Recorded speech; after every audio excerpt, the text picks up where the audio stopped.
I had 9.5 years of sobriety that survived a lot.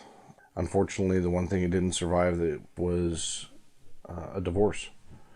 And in that divorce, I lost who I was. I didn't know how to accept it, and I started drinking.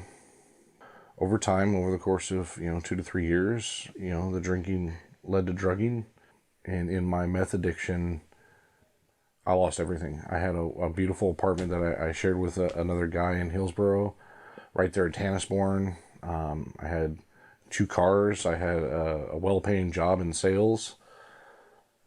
I was okay. All of it was gone within 1 year. 1 year of using.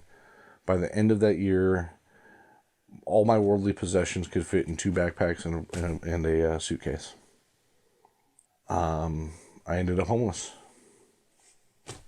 I spent the last 8 or 9 months on the streets of Beaverton and Hillsboro. I never would have thought that if I had gone back in time to myself, 6 years before and told myself, Brian, here's where you're going to end up, I would have never believed it. I had reached a level of depression that was very suicidal. I had come to the point of actually constructing in my head what my final letter to my children, my girls, would be. That's how bad it got. And that was the bottom. I knew I had to do something, and there was still a part of me that wanted to live. My addiction did what I never thought would be capable, which is take away my ability to father, to be a dad.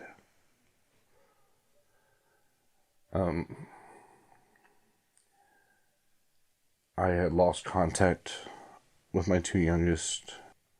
Thankfully, I have an ex-wife and a partner in parenting that's just amazing. She was there for them when, they would cry themselves to sleep. My youngest wasn't even sure if I was dead or alive. Worse yet, she wasn't sure if I even still loved her.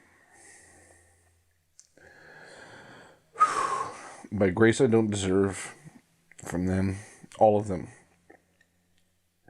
and the love they have for me, I do have them back in my life now.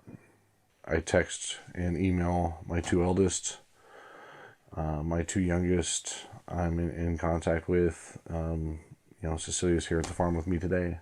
I get to now see the wonder and beauty in just the normal things that occur that I just took for granted before.